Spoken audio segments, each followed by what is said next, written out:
If no candidate gets 50% tonight, we'll have to wait a full week before the Board of Elections runs ranked choice voting tabulations.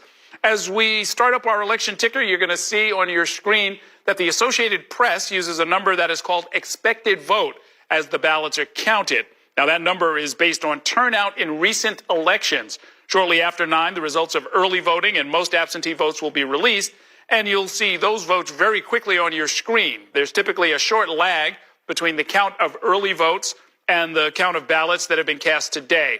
Also, as a reminder, absentee ballots can be postmarked as late as today, so there will be a few outstanding absentee votes to be counted after tonight, which could matter in a race that is very close. As we wait for the results to come in, let's quickly check in with the top two mayoral campaigns, starting with Bernadette Hogan at the Zohran Mamdani campaign in Long Island City. Good evening, Bernadette. Good evening, Errol. That's right. Polls just closed at the Mamdani campaign. We have not seen the candidate yet, but I am here with City Councilman Chi Ose. He represents District 36, Bed-Stuy, and you were at a couple of poll sites today trying to get out the vote for Zohran Mamdani. Talk to me about the people that you spoke with, and what was your pitch to them? Absolutely. So Bed-Stuy is a neighborhood that's seeing a lot of change, both gentrifying as well as a very established black homeowner voter base. And I posted up at a site where a lot of the traditional black residents go to vote, and I saw that in my election 4 years ago, and I was shocked to see that it wasn't even a mix of feelings around Mamdani or Cuomo. There was a lot of support for Assemblymember Mamdani at this poll site. And you also were one of the youngest elected to the City Council at age 23. Was there any concern from any of these voters about his alleged inexperience, his only 2 terms in the State Assembly? That was not brought up once at these poll sites. You know, there was one reference around defund the police, but that was the only thing that I heard as a concern from these voters. And as soon as, myself or one of the other canvassers pushed back about that claim, that voter was easily persuaded to voting for Mamdani. Right, and talk to me about Andrew Cuomo, because he does poll the best amongst black voters. Why do you think that is, and why do you think that was a different story when you talked to those voters earlier today in Bed-Stuy? Absolutely. Well, I think a lot of older voters, a lot of older black voters have heard the Cuomo name for some time now, not only through Andrew Cuomo, but Mario Cuomo. And during this race, I think they wanted to vote for a name that they recognize on the ballot, and that was Cuomo. But I think over the past couple of weeks, that's changed through the rigorous campaign that Mamdani has been running. His extremely well debate performance, as well as the ground game and reaching voters who have not been reached by the Cuomo campaign in person. I think that really changed the tides in terms of what I was witnessing on the ground at the poll sites today. Now, regardless of the outcome, say Mamdani is not successful tonight, would you like to see him continue to go on? He does not have the Working Families Party line yet, but would you like to see the WFP consider or give it to him to go on into the general election? Zohran Mamdani and his entire campaign team ran a masterclass type campaign this election season. I truly believe that they will win this election. I don't even want to talk about any other ballot line come in November. I do believe I will be casting a ballot or casting a vote for Zohran Mamdani on the Democratic ballot line come November.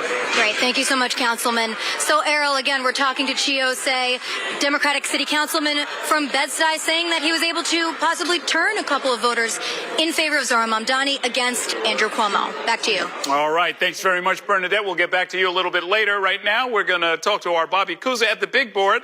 As the results start to come in, he can start to sort of show us what we are seeing. I mean, Errol, this is exactly what we talked about. We talked about this first tranche of numbers that we were going to get. It was going to be all the early vote and the mail-in votes that have been processed as of today, and we knew that those numbers were going to skew towards Zohran Mamdani. I mean, you heard our Bob Hart say earlier that this could be the high watermark for Zohran Mamdani, and sure enough, he's up by 7 points once those votes are processed. Now, we're going to see the day of votes, the ballots that were voted today. We're going to see those begin to roll in as well. But the initial numbers came in very strong for Zohran Mamdani, but that will probably change as the night goes on. As we've discussed, the day of votes tend to favor former Governor Andrew Cuomo. But right now, Zohran Mamdani with 43% to Andrew Cuomo's 34% and 13% for Brad Lander in third place. So I think we're going to get more data pretty quickly. By the way, Adrienne Adams, City Council Speaker, in fourth right now with just 4%, low single digits. I think over the next 10, 20, 30, 40 minutes, we're going to see the numbers really begin to climb, and then we'll get a better sense for where we might land at the end of the night. Well, yeah, can we see some of the other candidates? Because this is, almost like a sort of a capsule. This is the early vote, right? So how did some of the other candidates do in that early voting period? Well, clearly Brad Lander did himself some favors with everything that's happened in the past week, right? He got arrested at immigration court, became a national story. He had a pretty strong debate performance. He, got the, not the endorsement per se, but, he got a lot of support from this New York Times opinion panel. And he's at 13%, which is a little bit higher than he had been doing in some of those recent polls. So those are clearly the top three. There's some space between Brad Lander and Adrienne Adams in fourth place. Scott Stringer in fifth, just 2%, and then everybody else is down at about 1% or below. Zelnor Myrie, Whitney Tilson, Jessica Ramos, who effectively dropped her campaign, and Michael Blake with only about 1,400 votes total, looking at the raw vote total. So we talked about this being a two-man race, and that is really what it looks like it's going to come down to, although we should point out Brad Lander in third place.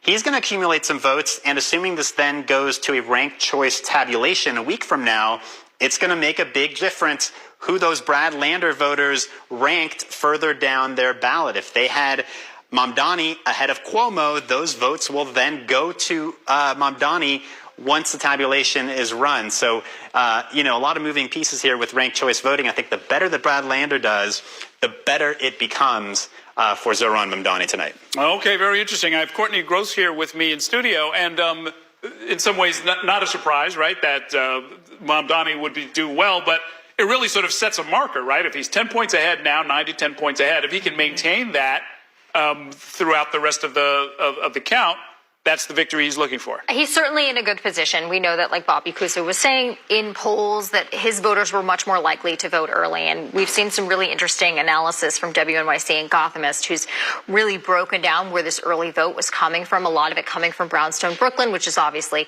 kind of Mamdani territory, including some analysis that showed of the early vote that came in, which was almost 400,000, which is almost double the amount that we saw in 2021, that a quarter of those early votes, which is what we're looking at now, were new voters, people who hadn't voted within the last decade, potentially, new people who had just moved to New York City, or these young voters that we clearly saw came out who are interested in the Mamdani candidacy and are out there supporting him. It shows he's got some enthusiasm. He's got some grassroots support. I mean, we've heard the lines on the campaign trail for so long that they've knocked on 1 million doors, that they have 40,000 volunteers. And I think that this is what we're showing in these numbers. Will Cuomo be able to catch up? It's early. This is a percentage of the vote. His voters are more likely to vote today, but I think what we've seen in Ayanna Harry's reporting, who's obviously covering Andrew Cuomo throughout the day, is that there was, my interpretation is a little bit of a sense of urgency from the Cuomo campaign saying, it's hot out, please get out to vote. He originally was going to vote early, and then he changed his whole schedule to vote on actual primary day to make sure and encourage his voters to get out there, even though it's obviously brutally hot out there. Yeah, to this moment, actually, still in the 90s. We've got a race to call.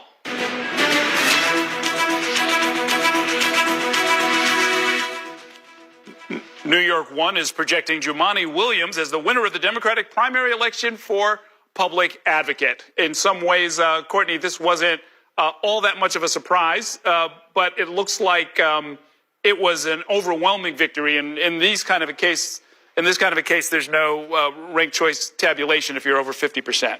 Yeah, so he is obviously in the clear here. Jennifer Rajkumar was trying to challenge him, clearly a very close ally of Eric Adams. We've detailed and documented over the many months leading up to this primary how often Jennifer Rajkumar was with Eric Adams at press conferences. Our other colleagues in the media have done the same. I wonder if some people might see this race in particular as some sort of litmus test on the Adams administration because Jennifer Rajkumar is clearly so close to the mayor. This was a race that many people didn't pay that much attention to. People thought that Jumaane Williams was clearly in a strong position, wasn't necessarily at risk of losing his seat. Right.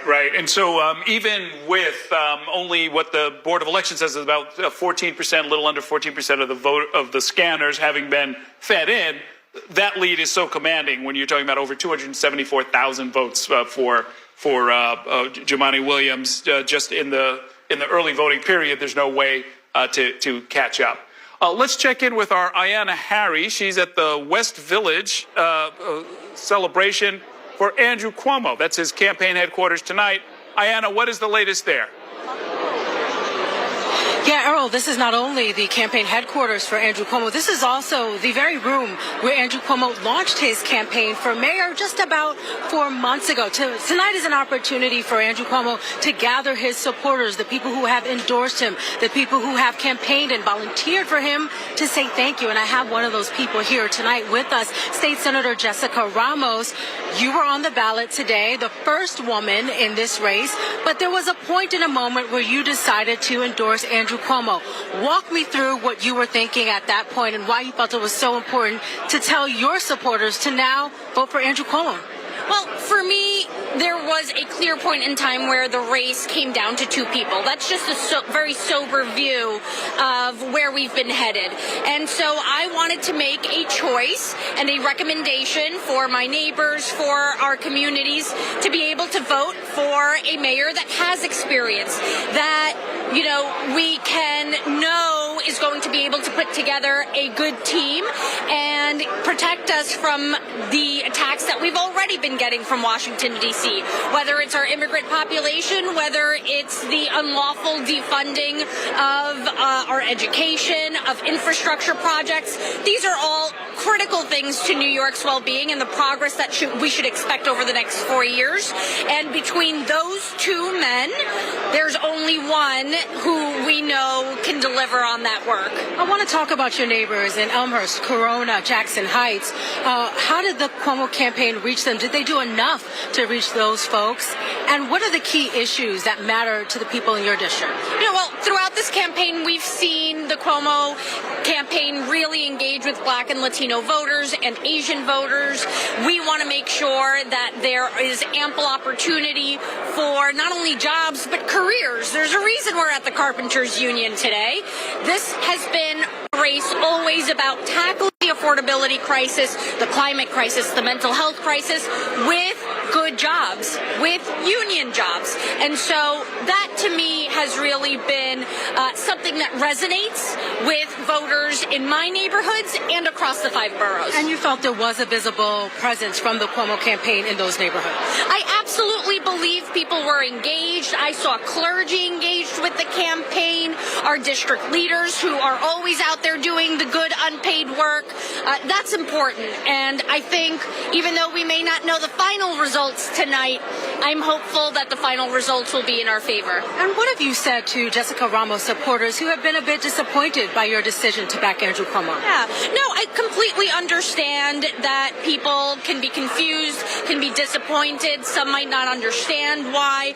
But to me, and I'll continue to have these conversations, I am happy to talk about why ultimately this was an important decision, keeping in mind everything that's happening in New York City right now. It was about him being the person at the right time, in the right place, at the right moment to protect New York from everything that Trump has been doing and what he's threatened to do. Okay, State Senator Jessica Ramos, also a candidate in this Democratic primary race for mayor, but you have now supported Andrew Cuomo. We appreciate your time. And Daryl, again, we are here inside of the Carpenters Union Hall. The doors opened at about 9 p.m. We're seeing some campaign donors, campaign volunteers begin to trickle in. A lot more people expected in the room. They do have New York One on the TVs, and everyone here, they have been watching these results come in. There's a lot of anxiety in the room, but also a lot of anticipation. Errol? Okay, so now, Ayanna, are the folks who are coming in, do they look like they were out working today, or are they just kind of showing up for the party? No, these are the people who their work was through writing checks for the Cuomo campaign. So these are the people who have supported through donations, and they're getting an opportunity to say, you know, thank you. This is how Andrew Cuomo is saying thank you, giving them sort of the earliest access to the room. We expect the room to be filled with even more people within the coming hours. Okay, we'll talk again a little bit later, Ayanna. Thank you. We have 2 races to call for you.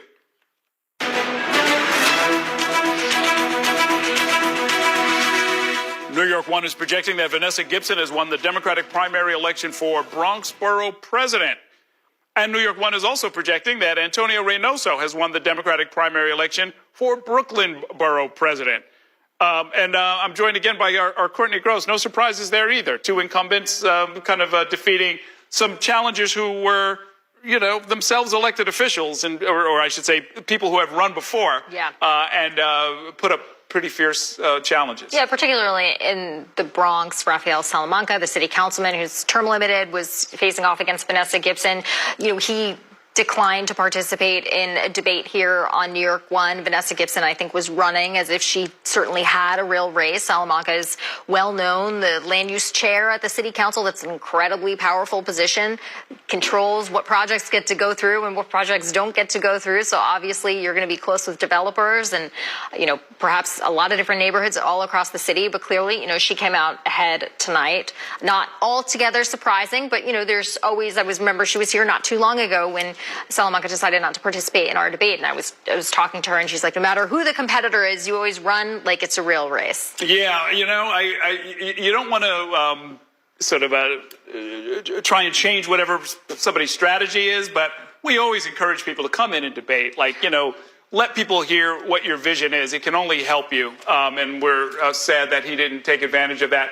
Let's go to Bobby Kuza at the big board. He's got some information for us about the controller's race. Yeah, we're taking a look at City Comptroller Mark Levine and Justin Brannan, the leading candidates in this one. Mark Levine right now with a pretty convincing lead, up 13 points on Justin Brannan.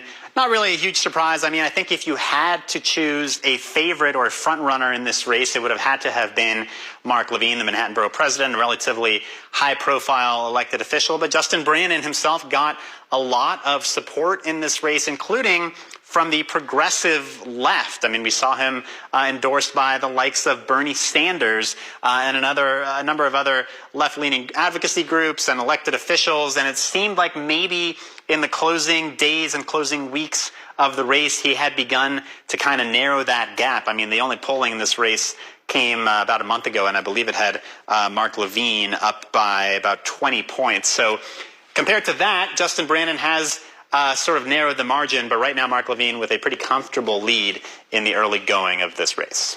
And there was another candidate in that race, right? Do you have numbers for Kevin Parker? Yes, not to give Kevin Parker short shrift, but he's landed only down at 6%. He's a state senator from Brooklyn. He has run for office many times before, and some of the polling actually had showed him in the teens, but right now down at 6%.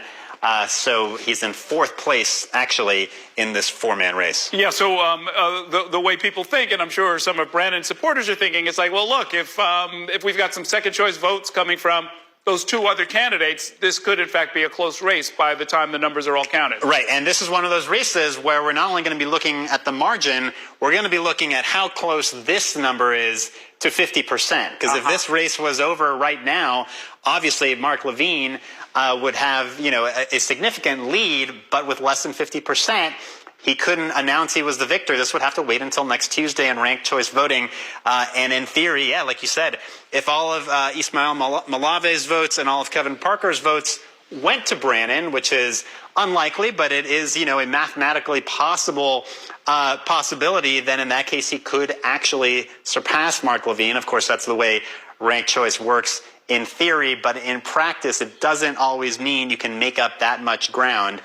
We saw it almost happen in the mayor's race 4 years ago with Eric Adams, but that may have been a little bit of an outlier. With this kind of lead, it's very hard for the second or third place finisher to make up that ground. Got it. And while you're there, Bobby, could we look at some of the numbers for the borough president's races that we just called? We gave the top line number about who won, but I'm very curious as to what the percentages look like. Yeah, let's take a look at Vanessa Gibson. So I got to say, this race I thought was going to be a lot closer because Rafael Salamanca, relatively well-known city councilman from the South Bronx. He's being term limited out of office. So, gunning for Vanessa Gibson, who is a relatively popular borough president. She's been a lawmaker in the Bronx for a long time. It's not that often that you see a sitting elected official like this, who's pretty well liked actually being primaried by another prominent elected official. But Rafael Salamanca got a lot of money in this race. He had some endorsements. But in the end, Vanessa Gibson seems to be running away with this thing, not particularly close. And then the other one we were looking at was in Brooklyn, Antonio Reynoso. Also, didn't really seem as though he was going to have to sweat this race. Kari Edwards had some endorsements in this race. He had run for this office before, but Antonio Reynoso, a pretty well-regarded borough president, and you see here the difference is about 61 points. So Antonio Reynoso cruising to re-election in this one. Okay, thanks very much, Bobby. We're going to go out in the field now to our Samantha Liebman, who's also been focused on the city controller's race. She's with Mark Levine's campaign in the West Village. Sam, what is the latest there? Well, the mood is upbeat right now. People are just starting to trickle in to see the results. Of course, they're very happy right now that Mark Levine does have the early lead.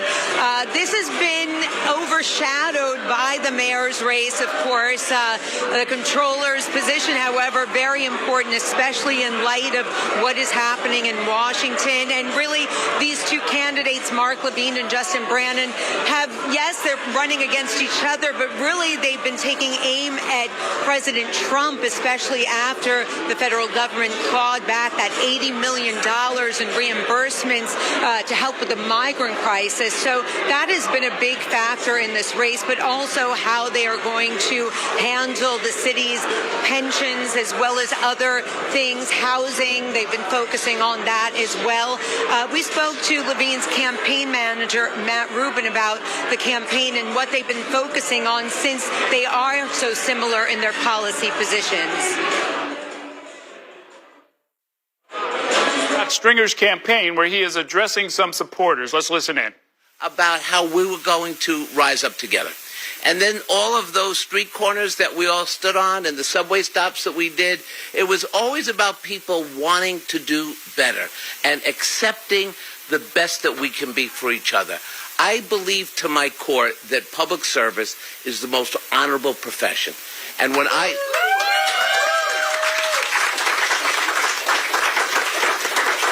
and through this campaign, what I've loved is watching the young people throughout the city campaigning for different candidates, not just for mayor, but for city council and controller and borough president, the young people who work for us, banging doors and campaigning every day.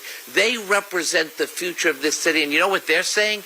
They want change. And they're not willing to wait, and neither should we. We should demand excellence again for our city. And that is why we are here tonight.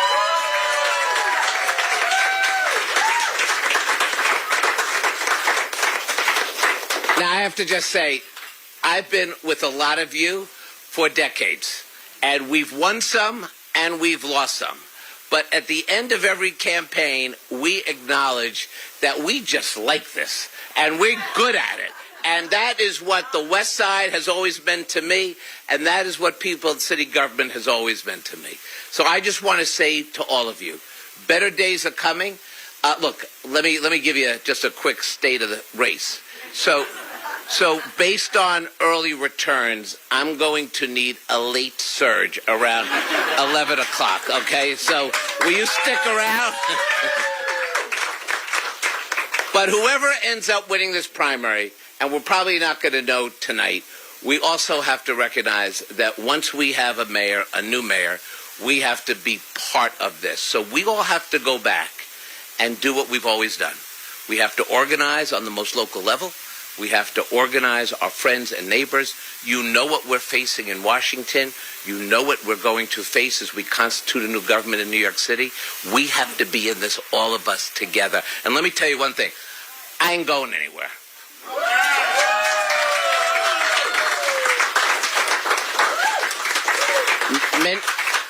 Many of you think that this long series that we've been on, this Netflix series, you may wonder whether we're getting canceled.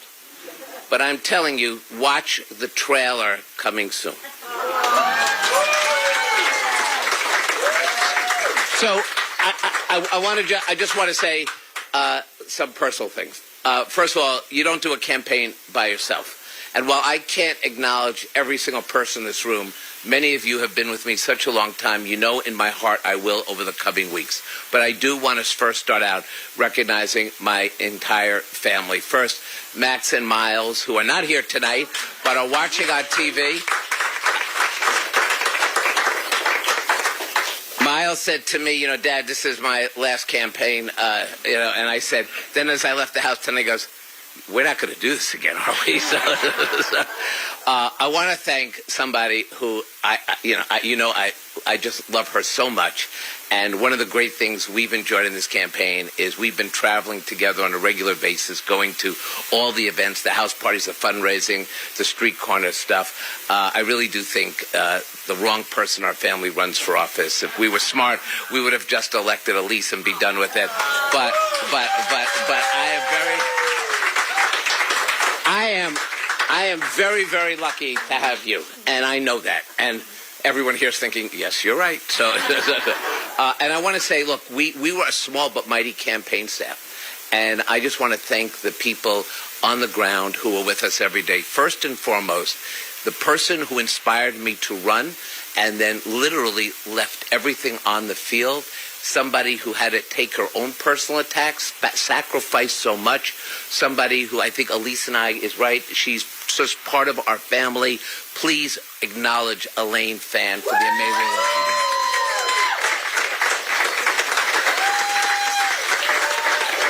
As our campaign chief of staff, she was in it every single day, and our chief advisor, John Liu. Where is John? Is he here? He has been an amazing. He has been amazing. I thank him. His advice has been incredible. I think I just want to say thank you. I also want to thank somebody who's been with me literally in public service for as long as I've been in elective office. I want to thank the person who really day to day just kept this campaign together. Please really congratulate Susanna Vickers for her amazing.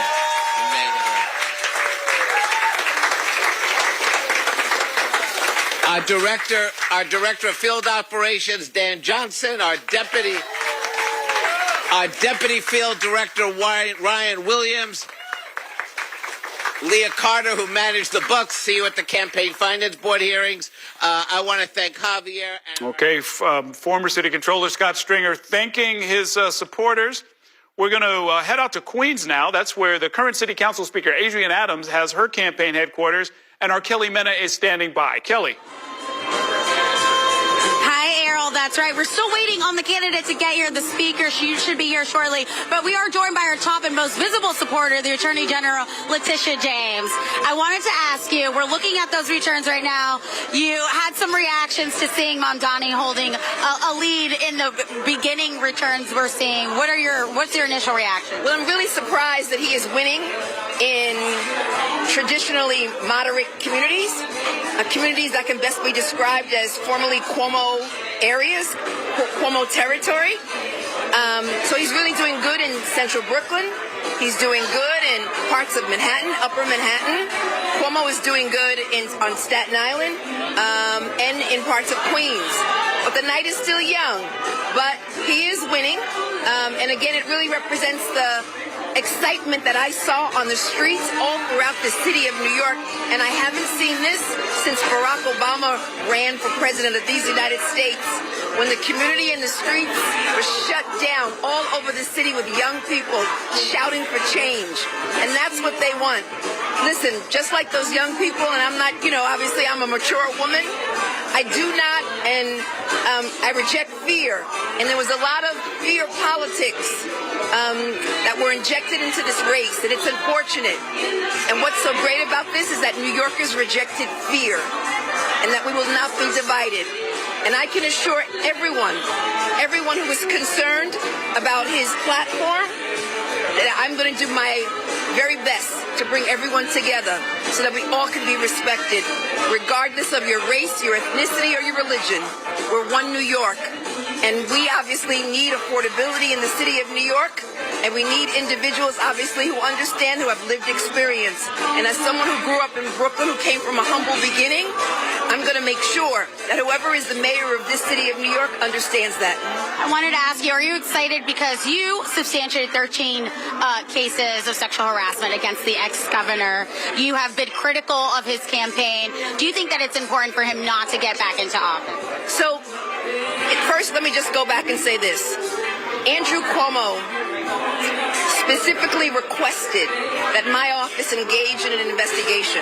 It was important to me that we do an independent investigation, which is why we hired outside counsel. Unfortunately, Andrew Cuomo didn't like the results. I guess he thought that somehow I was elected to go along with his politics. That's just not me. I was elected to represent the people of the state of New York. And so those 13 women who reported allegations of sexual harassment, of hostile work environment, of having their breasts touched, is something I can't forget. Because as so many young people enter politics, as so many young girls and young women like yourself who have become journalists, it's important that they understand that they are respected, objectified, and that they are more than just their gender, that they are professionals and should be treated as such. And final question, there's some rumors that Adrienne Adams may be picked as a lieutenant governor. Your reaction to that? It would be great to have Adrienne Adams run with me all throughout the state of New York, but I'm not sure that's her future. I think her future right now is to be with her family, and I'll leave that decision to her. All right, thank you so much, Attorney General. Really appreciate it. You're hearing it right there from the top supporter that really pushed the Speaker, Adrienne Adams, to get into the race and why she is a primary candidate tonight. We'll hear from her a little bit later. Back to you, Errol. Okay, thanks very much, Kelly. And we've been looking at the numbers, Courtney Gross, I mean, we're over the 50% number, meaning more than half of the vote for mayor is in at this point. What patterns are you seeing? So we're going borough by borough. It just updated on my screen here, but, you know, we're seeing Zohran Mamdani do well in Manhattan, in Brooklyn, and in Queens, winning those boroughs. And obviously these are preliminary figures. They are subject to change. So there's all these asterisks and caveats when we talk about them. But it's interesting to me that he's winning those boroughs. Brooklyn, not surprising. He's always done really well. Mamdani in the polling has done really well in Brooklyn. So it's not surprising that he's winning that borough, but Manhattan is quite interesting to me, especially when you go and you dig into some of the more, the demographic data in some of these districts. I'm thinking about Harlem. That is a community. I was in Harlem with Andrew Cuomo a few weeks ago covering an endorsement by Governor David Patterson and the former assemblyman for that district, Keith Wright. And I'm looking at the assembly district for 71. And Zohran Mamdani has double the number of votes of Andrew Cuomo in that district. That to me shows that even though the polling has shown that perhaps Zohran Mamdani was not doing well with black voters and 50% of black voters were in Andrew Cuomo's camp, that maybe there was a demographic shift and there ended up being more black voters in Mamdani's camp. Of course, preliminary numbers, 50% still need to come in. Cuomo was doing very well on Staten Island, like we heard the Attorney General say, who's digging clearly into these numbers as we do as well. And he's doing well in the Bronx, which we've seen from the polling that is turning out to be the case. Well, you know, as they say, it gets late early around here. The percentage of scanners at this point is over 2/3. If this is a basketball game, we'd be in the third quarter, midway through the third quarter. There's going to be a shrinking amount of time and a shrinking number of votes. And as you know, we knew that, and as we've told our audience, whoever gets to 50% first is the winner. So this lead that we've been looking at since the first numbers came in shortly after 9 shows Zohran Mamdani about 7 points away from 50% and victory. Andrew Cuomo, again, we're expecting numbers to come in for him, but when you say something like West Harlem going 2-1 for Mamdani, that is striking, and that is telling, and that could tell the story. Yeah, originally, when we first got that first tranche of voters coming, or early votes coming in, there was a 10-point lead. Mamdani had 9 or 10 points, and now that's shrunk to about 8 points. But he's at 43.8% of the vote right now. And like you said, it just takes 50% plus 1. You know, we have about 40%, 30 some odd percent of the vote still outstanding. So obviously we have to wait for that. But Mamdani is clearly in a very good position right now. And if I know anyone who is celebrating outside of Mamdani's campaign, which I'm sure Bernadette is at, but I assume Eric Adams is also celebrating tonight. Oh, yeah, well, we'll get back to the analysis of what comes next, but let's go out to Zohran Mamdani's headquarters. This is in Long Island City, and I think it's a brewery, so I think people are going to be happy no matter what, but Bernadette Hogan is there, and they've got good reason to be happy right now, right? Hey there, Errol, and I'm with State Senator Gustavo Rivera from the Bronx, who is a Mamdani supporter. He also serves with him in the state legislature, although in the opposite chamber. In the upper house. In the upper house, correct. Now, you've been out with Mamdani on the campaign trail, and now we're seeing just in the early reporting that Mamdani looks like he's ahead of Andrew Cuomo. What do you think made a difference within the final days of this campaign? The thing that made the difference in the final days of the campaign is the same thing that made the difference from the beginning of the campaign. This has been an incredibly well-run campaign. The message discipline has been, just second to none, because it has been a consistent thing. How do we connect with people's lives? How do we change people's lives? How do we make our city more affordable?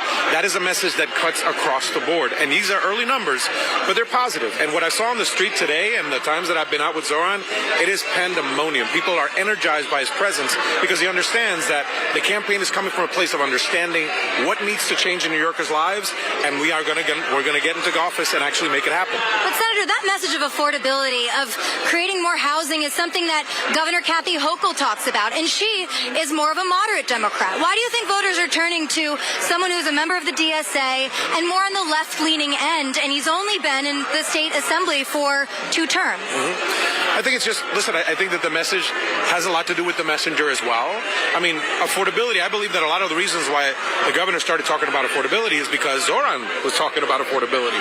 I think if you would have asked me at this time last year what this campaign was going to be about, the mayoral campaign, everybody would have probably said it's going to be about public safety. But the reality is that the narrative changed, but it only changed because I believe that the Zohran campaign actually connected with what is really the worry of people's everyday lives. So certainly public safety is a concern, but affordability is a longer-term concern that cuts across all boroughs, all demographics, and I think that the numbers are showing us that. And affordability, part of his fiscal policy, really would hinge on the legislature approving a tax on the wealthiest of New Yorkers, something that the governor herself had said, I'm not doing that, that's a non-starter. You are a supporter of that proposal. What do you think it will take now if Mamdani ends up winning and he's the mayor? What kind of action, what kind of course of action will he take? What do you recommend? So let's talk 2 things. Back when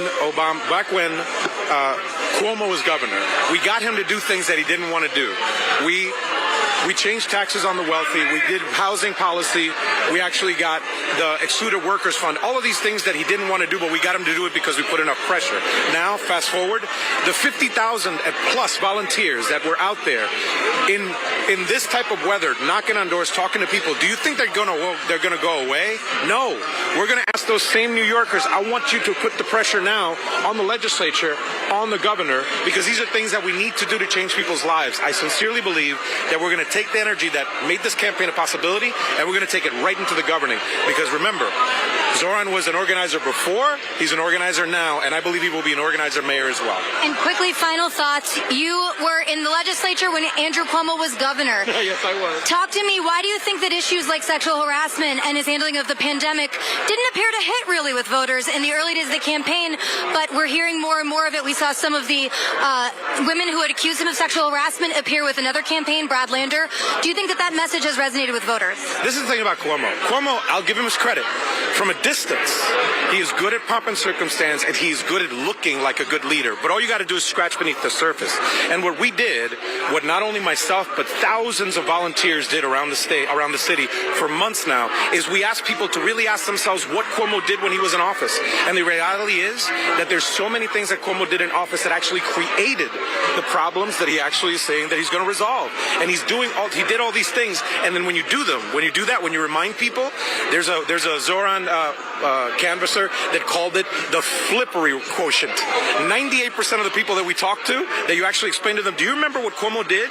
They go like, you know what? I can't vote for that guy. I can't vote for that jerk. Eventually they get there. So that's what we're talking about. From a distance, he looks good. But once you look closely at him and you look closely at his record, most New Yorkers will reject him. And I believe that's what we will see tonight. All right. Well, thank you so much, Senator, for your time. That was State Senator Gustavo Rivera from the Bronx, the 33rd District, who, again, he was the State Senate Health Committee chairman during COVID. He worked intimately with Andrew Cuomo, but he also works with Zohran Mamdani, who is in the State Assembly. Errol, back to you. All right. Thanks very much, Bernadette. Let's check in now with our Dan Rivoli. He's standing by at the campaign party in Park Slope for Brad Lander. Lander, of course, cross-endorsed with Mamdani late in the campaign, so in some ways this is good news for them as well. Good evening, Dan.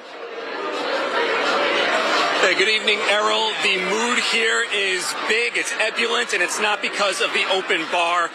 When I spoke to a Lander campaign official before the polls closed, they said they had two goals in this race: win the primary and prevent Andrew Cuomo from getting the Democratic nomination. And now with the polls, as they're counting the votes, they are really excited to see Mamdani has continued his lead, even though their preferred candidate, Brad Lander, is in a distant third. And we do have one Lander supporter here, State Senator Andrew Bernardez, early endorser Brad Lander. Thank you so much for being here on New York One. Tell me, how are you feeling seeing that the person Lander cross-endorsed, Zohran Mamdani, is maintaining his lead? Well, I'm just, first of all, incredibly proud of Brad Lander and everything he's done in this campaign, how he has coalesced the progressive movement in this city to stop a Mayor Andrew Cuomo, who I believe is not the right person to lead this city moving forward. I've known Brad for many, many years. I would be here if he was first in the polls or last in the polls, because Brad's that type of person who deserves that type of support.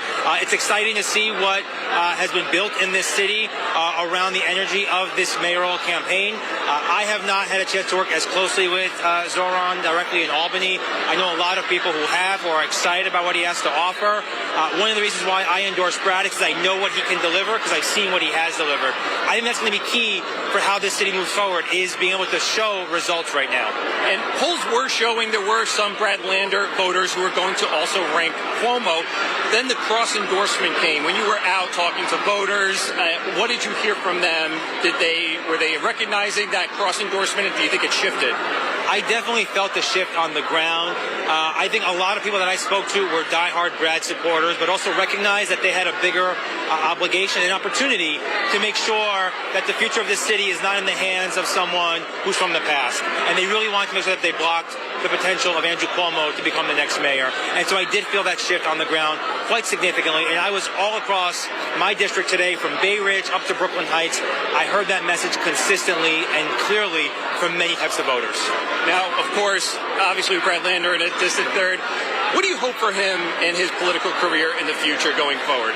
Whatever Brad Lander wants to do, I will be right there beside him, because he's been beside me every step of my career. He believed in me before I was even elected and helped get me to where I am today. And so I'm excited. I'm disappointed he wasn't number one tonight, but I'm excited to see what he wants to do next. And whatever that is, electoral politics or otherwise, I'm eager to play a part in it. And seeing the polls leading up to Election Day and now seeing the results, what do you think it says about the electorate and what Democrats here in the city want from their nominee? Democrats want leaders who are going to fix their problems. There is a huge housing crisis. There is a huge affordability crisis. There is a child care crisis. People can't afford to live in this city. People want action. They don't want solutions from people who caused these problems a decade or so more. They are demanding action. They want Congress to act. They want the federal government to act. They want our state government to act. And they certainly want our city government to act. And that's what I think we saw here tonight. And, you know, a lot of the polling had showed Mamdani's support came from white voters, high income, high educated. Do you think that is still holding, or do you think the vote is reflecting a broader support than what the polls had indicated was his core base of, you know, Brownstone, Brooklyn, Upper West Side, and places like that? I haven't had a chance to really see an update of numbers or see where things are, so I can't really speak to that. I'll just say that anyone who wants to be a successful mayor of New York has to build a coalition that covers the full spectrum of New York City. That's the recipe to success. That's what we need to see of any nominee who has a shot of winning in November and then governing for the next 4 years, particularly in this age of Trump. So that's what I think we need to see moving forward. right, thank you, State Senator Andrew Bernardes. We have Jumaane Williams, the public advocate, taking the stage behind me. Errol, I'm going to send it back to you. Okay, thanks very much, Dan. Adrienne Adams, who's a candidate running out of Queens, is addressing her supporters. Let's listen in. Into this race about 3 months ago at Rochdale Village.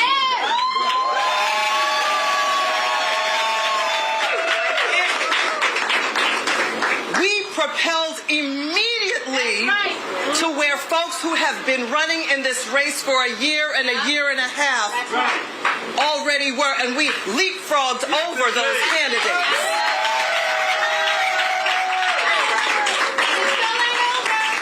Oh no, it ain't over. We're not going there. And then, as things began to progress, and people started talking about our money, and she's not going to get matching funds. Well, y'all that were watching, the matching funds came out 5 days after we got in the race. So logically, we knew that we were not going to get the first iteration of matching funds anyway. But I tell you what we did do. What we did do was we raised more money in 5 days, once again, as any candidate could have ever have hoped for or wished for in this race. And before I go any further, I want y'all to give it up for the baddest AG that ever walked this. Her name is Letitia James. Everything I know about fighting the good fight. I also want to thank my amazing campaign team. They jumped in and they said, oh no, we're not going to be able to lift off the ground. Oh yeah, we lifted off the ground. We did much more than lift off the ground. We made people stand up and take note for who this campaign was and why we were here, and made people realize, oh yeah, there really is somebody in this race that really does care about me. Somebody that really does want to make better for you and me. And so as we continue on, I also want to thank, oh my goodness, my colleagues that are here today too. This is Councilmember Chris Banks.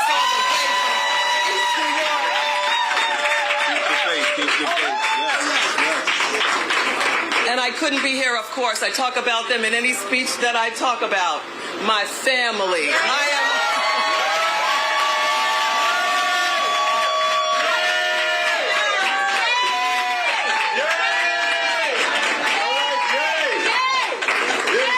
You all know one of my taglines? I am a wife, a mother, and a grandmother, and a sister. Here they are, some of them. The wife, the mother, the grandmother. Yes.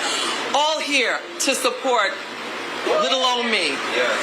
Who thought and still believes that she could be the first woman mayor of the city. Okay, that's Adrienne Adams. We're going to go now to Jumaane Williams, who's addressing his supporters. Let's listen to that. Step one, and President Trump allows us that the people with more privilege have to step up and take over. So while I am thankful for all of the people who supported me, I really appreciate that. I thank you so much for re-electing me. But I think even Brad will agree that what we're most proud of is Andrew Cuomo is down right now. The Democratic. Okay, bit of a reminder there that Jumaane Williams, who has declared victory, and we have called it for him, he will, in fact, get another term. We should remind folks that he ran against Andrew Cuomo not that long ago, and we can see some of what he was getting at there, pointing out that defeating Andrew Cuomo was on a lot of people's agenda. Our political director, Bob Hart, is here with us. What do you make of all these numbers? I mean, you and I talked shortly before 9 o'clock about how Mamdani would have a lead, as I predicted, and that happened, but that it would narrow and it would get tighter and tighter. Errol, it's barely narrowed. There's a 7.8 point lead that Mamdani has over Cuomo with about 85% of the expected vote in. Mm-hmm. He's basically held the lead. It's tightened a tiny bit. This is basically the worst case scenario for the Andrew Cuomo campaign. And it's going to be extremely difficult if these numbers roughly hold. That means no one got 50%, so we have to go to the ranked choice computer in a week. It's going to be extremely, extremely hard for Andrew Cuomo to leapfrog Mamdani as those numbers go down. Brad Lander, who's in third, has basically cross-endorsed Mamdani. That means that Mamdani will probably get more of those Lander votes. That's the biggest source of remaining votes. So this has been a spectacularly successful night for Mamdani, and barring a statistical fluke, he could very well be the Democratic nominee for mayor. This is an amazing story that we're witnessing in live TV. Indeed, and this is going to be international news if what you just described is the way this night ends. Let's go over to Ayanna Harry. She's at the Andrew Cuomo campaign headquarters at the Carpenters Union in the West Village. Ayanna, what is the mood like there? Harold, the mood here is still pretty optimistic. Folks are, of course, glued to the televisions where New York 1 is on, and they are waiting for these results to come in. But people here also understand that this is a ranked choice voting election, so we will not know the winner tonight. So much of this race has been framed around as a decision for New York City voters between a seasoned, experienced Democrat in Andrew Cuomo or someone who may be younger, has fresher ideas in Zohran Mamdani. And Mamdani has certainly picked up a lot of support from younger voters. And so I did want to bring in Assemblymember Jordan Wright. You are the youngest elected official in Manhattan. You have endorsed and vocally supported Andrew Cuomo. As a young New Yorker, what is it about Cuomo, his message, his campaign that spoke to you as a Harlem resident and also as a state assembly member? Thank you, Ayanna. It's very important to me that, as Governor Andrew Cuomo did a lot for black New Yorkers, people in my district. There was a lot done with LaGuardia Airport. There was a lot done with the Moynihan train station. And the list really goes on. And it's really important to me that, we continue to see that leadership. And, my family has worked closely with the Cuomo family for a very long time. So it really means a lot to me to be able to be here supporting Andrew Cuomo's run for mayor. As you walk the streets of Harlem, you talk to your constituents. What are the pressing issues that are really driving their votes in this race? A lot of affordable housing issues. People want somewhere to live. A lot of cost of living issues. People want, be able to make a living wage. These are two things that Andrew Cuomo has definitely committed to doing, building many units of affordable housing, as well as a $20 minimum wage. Yeah, you spoke about, black voters and the support traditionally for Andrew Cuomo, but we know black voters as a demographic is dramatically shifting and changing. What are you seeing in terms of changing needs and wants for black voters, and how is Andrew Cuomo also speaking to that?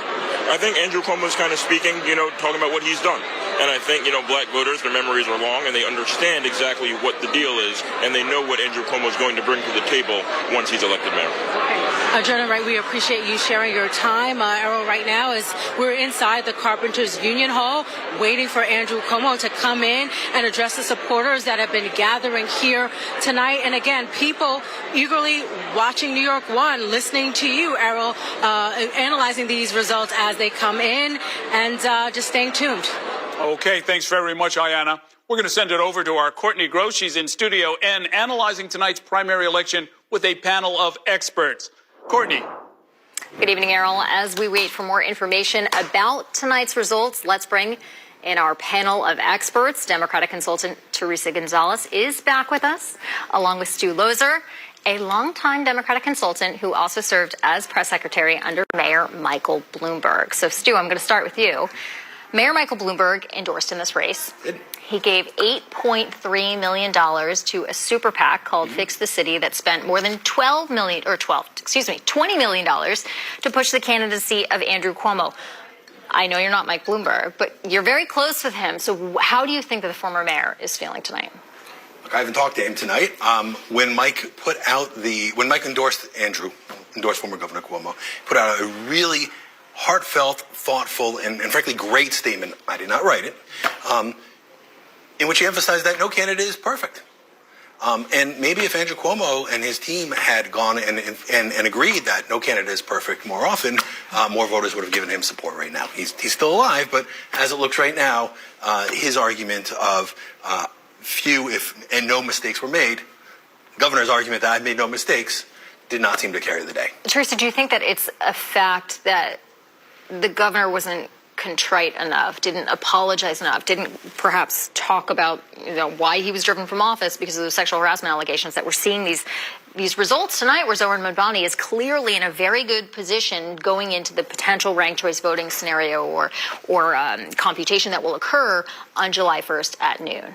I will say that I think part of what makes Mamdani's campaign so electric is that he has made it a point to connect with people, right? To be out there, to be visible, to talk about things like, maybe I'm not as experienced, right? But let me tell you what I do care about and what you care about. And I think I would say that one of the challenges that the Cuomo campaign had was getting him out there more. So I think it was less about talking about what his faults are, more about kind of being okay with being with people, in front of people, and out there and open about it. But and I think that's really what the part of the magic of Mamdani's campaign has been.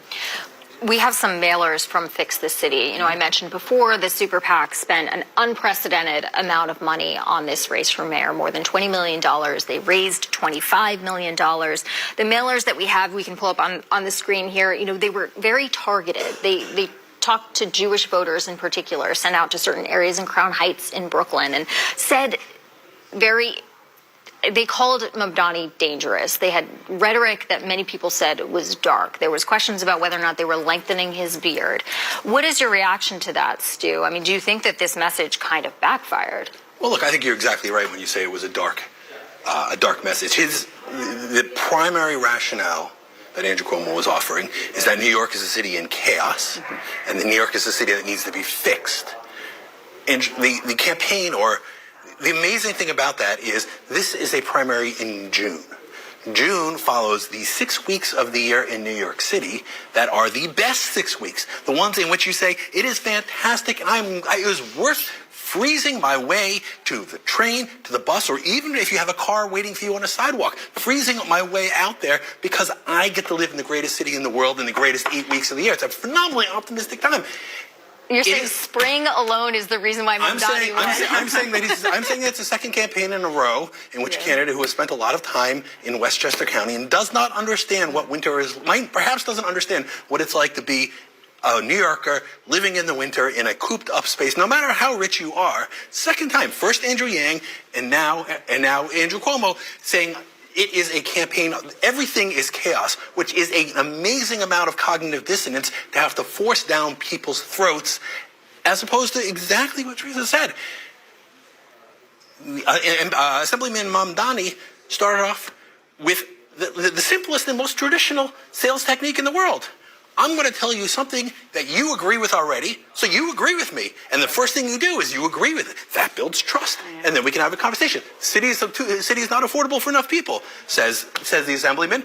We all agree with it. It's like selling anything. The first thing you do is get them to agree with you on anything, as opposed to Cuomo campaign strategy, which is, first thing I'm going to do is try and convince you of something that you may not even think is true by the time Election Day comes around. Do you think that he was running, Teresa, Cuomo, what I'm talking about, was running it almost on a 2021 message? His message was very similar to Eric Adams, talking about hiring 5,000 more police officers, talking about public safety, and Mamdani obviously picked up on that affordability message. Free buses for everyone, free child care for everyone. You can argue about whether or not it's even possible in the state legislature, but Cuomo may have just been going into this with the wrong message. I said this during the break. I don't know that Zoran's campaign would be here without kind of this overarching darkness of the national tenor, right?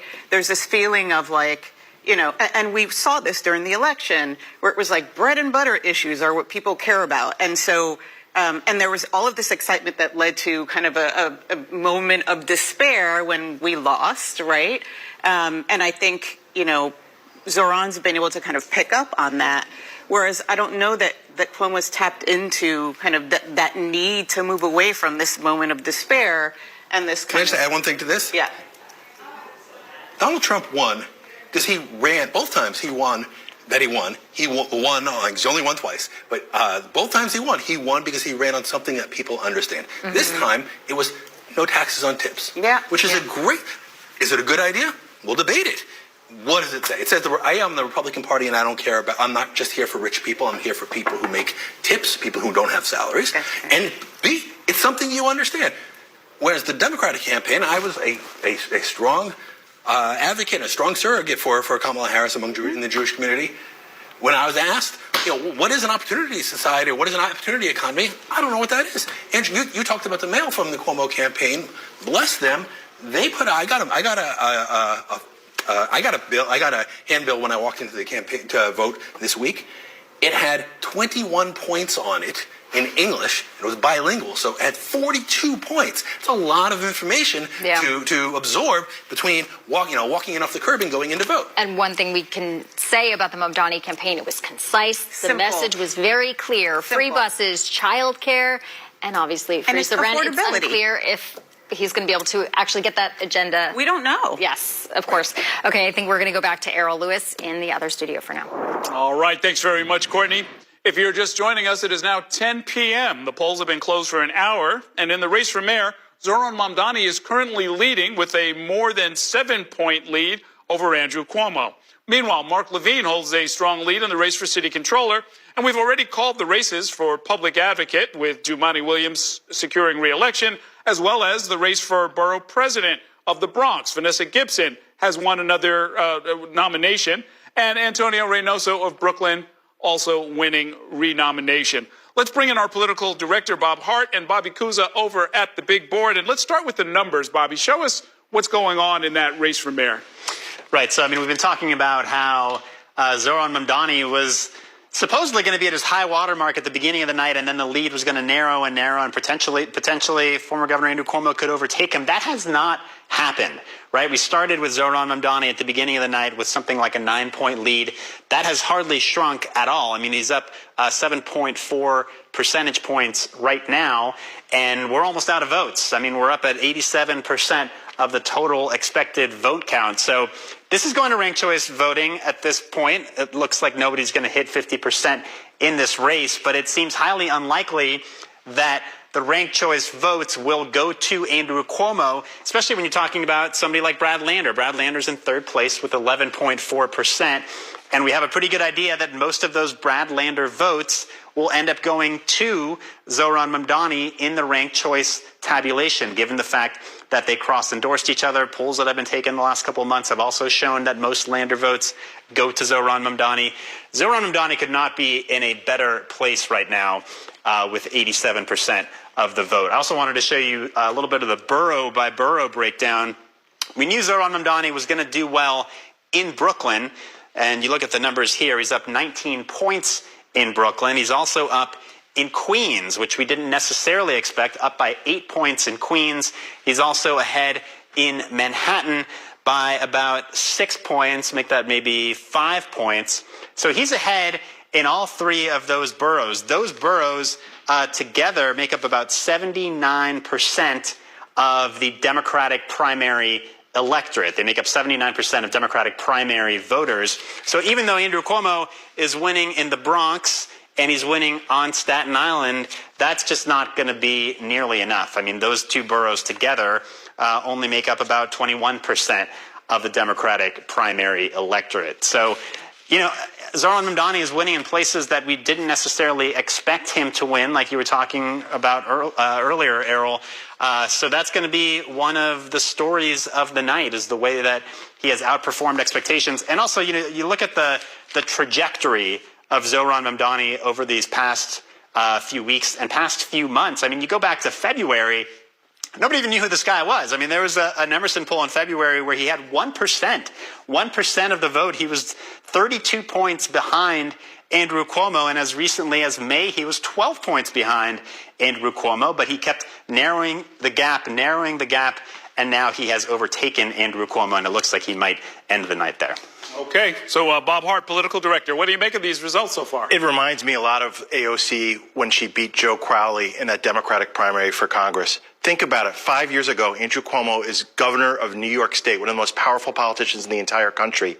5 years ago, Mamdani is running in this crowded primary for state assembly, and yet here we are. The other thing, we know Bobby's crunching those numbers. Mamdani's at about 44%. He needs 50% to win in the ranked choice simulations. Going back 4 years ago, Eric Adams, who eventually won, he was only at 31%. So it took him a long time to win. What I'm saying is that Mamdani is almost already at the finish line, Errol. And for Andrew Cuomo to catch him would be, like I said earlier, a statistical anomaly. I really don't see how Cuomo can catch him at this point. Right. I mean, if you convert it into raw numbers, there's something like 60 or 70,000 votes that Andrew Cuomo would have to find somewhere between now and next Tuesday. Right. And so what it would mean is that all of a real disproportionate amount of the supporters of the other candidates would be going for Cuomo. We've seen the cross endorsements. Brad Lander, who is at roughly about 10%, he has endorsed Mamdani. That means disproportionately his votes are going to go to someone who already has the lead. Mm-hmm. So it's, to me, obviously we have to count everything, but I've seen enough elections, I've followed enough, I've done enough math that I think that it's going to be very, very weird math for Andrew Cuomo to somehow triumph when they turn on the computers next Tuesday. Yeah, we're going to be doing more analysis on a special podcast episode tonight, but even in advance of that, this is going to be international news tomorrow. It is. And there's already, I think, postmortems of the Cuomo campaign that are going to be going on. What did he do? What did he not do? I think a lot of what he did not do were the candidate forums that we saw all of the other candidates go to, going around and doing the pressing the flesh, going into diners. When Hillary Clinton, who was First Lady of the United States, decided to run for the U.S. Senate, she did a listening tour and went to stores and diners and farms and acted humble. We did not really see, for the most part, that humility from the Andrew Cuomo in his campaign. Instead, they acted like they've done this before. They knew everyone. And I think the idea that he was a quasi-incumbent didn't fly with a lot of voters, especially because he was damaged goods and left Albany. Basically, he was run out of town because of the sexual harassment accusations against him. Yeah, well, it was interesting. He was, in some ways, trying to run an inside and outside campaign, right? He's saying, oh, New York is really screwed up. It's in crisis. We need to make some changes. On the other hand, you know, and some of the other candidates did point this out. They're like, well, you were in charge for over a decade of the whole state. You bear some responsibility for whatever it is that's not going right in New York right now. Andrew Cuomo is obviously a very strong politician, but his great weakness is there's no humility. There was never a statement of contrition about mistakes he made, either with handling COVID, saying that nothing was perfect, handling the sexual harassment scandals that drove him from the job, and reintroducing himself to voters. He had name recognition, but that clearly hasn't been enough tonight. Okay, let's go back out to Brooklyn, where Brad Lander is about to address his supporters. We're in Park Slope there. And if somebody could get those signs down. Oh, there we go. I'm under strict no dancing orders. Meg Barnett, everyone. I could have gotten not one more vote than the people standing on this stage today, and I would still be the luckiest guy in the city of New York.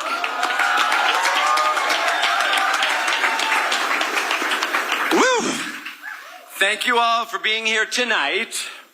The votes are still being counted, and the ranked choice tabulations will take a few days. But this much is clear. Together, we are sending Andrew Cuomo back to the suburbs.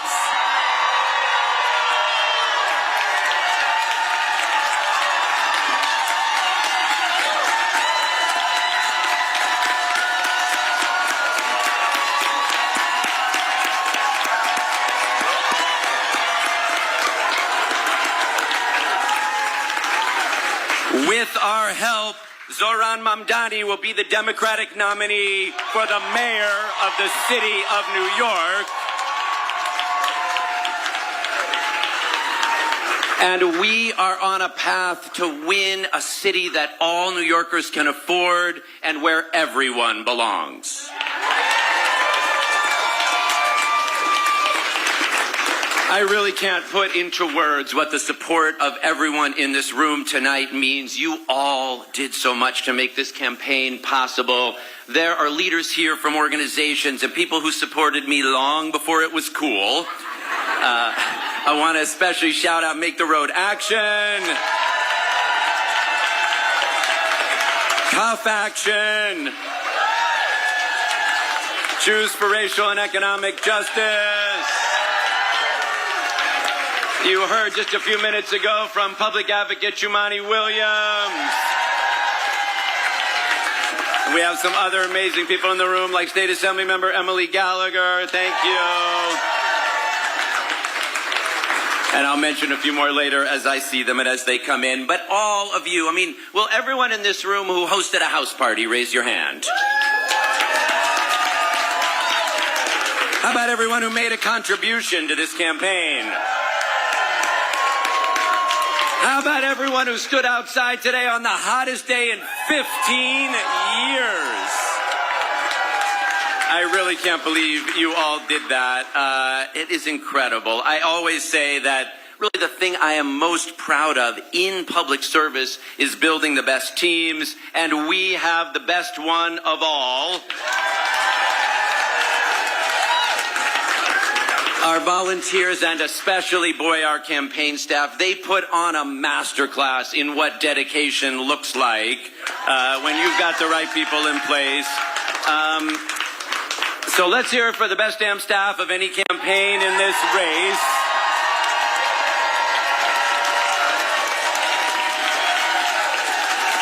Raise your hands, Landers, Team Landers staff, please.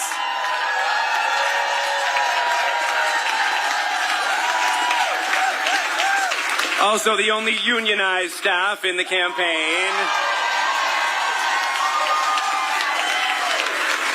You guys obviously wrote the best policies and plans, that's hands down. You obviously did the best Andrew Cuomo oppo. Hit after hit after hit. You were the best debate preparers, obviously.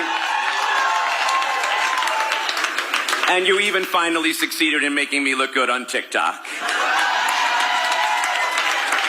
Really, your devotion, your passion, your belief in me as the right leader for this city mean more than I could possibly communicate. And we had some incredible consultants on this race, so thank you, Berlin Rosen and Global Strategy and Blake Zeff and everybody else who worked on this team.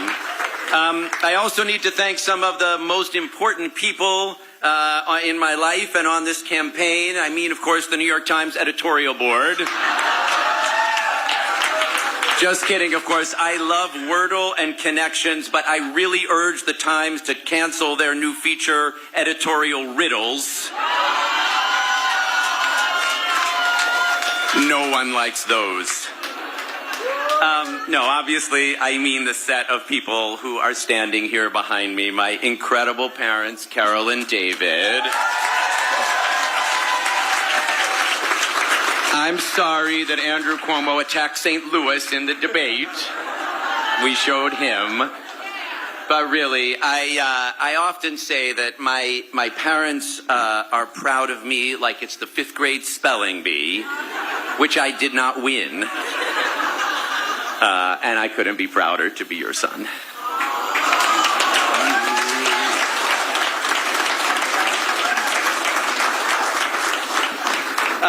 Big shout out and thank you to Meg's sister Beth, who is here. And to my sister Rachel. Unbelievable. That was Brad Landers speaking in Park Slope. Let's go over to where Zelnor Myrie is in Brooklyn, speaking to his supporters. A man with very quiet confidence who helped us build what we have today, who was a constant source of advice. Mark Guma, he's here, give it up for him. My organizing director who had everybody in t-shirts doing the hard work, doing the feelings. Give it up for Rebecca, make some noise.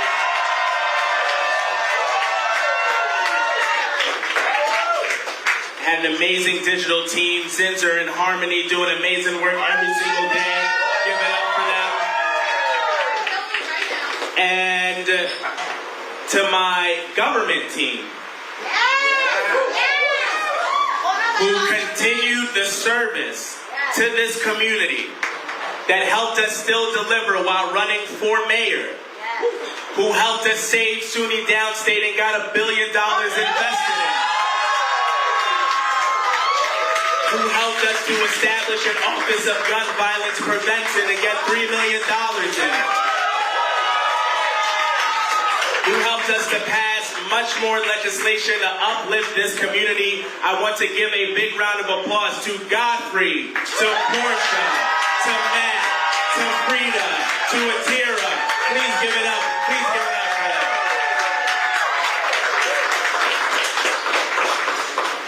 And I, of course, have to thank my family.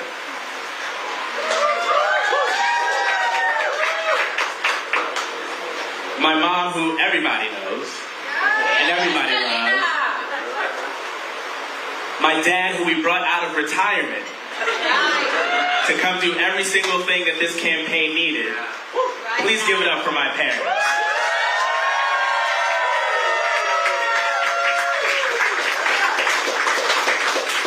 There's a very pretty woman in the audience. I'd argue the baddest. Who sacrificed a lot of time with me, who gave up a lot for us to go on this mission. My beautiful wife, Diana Richardson Myers.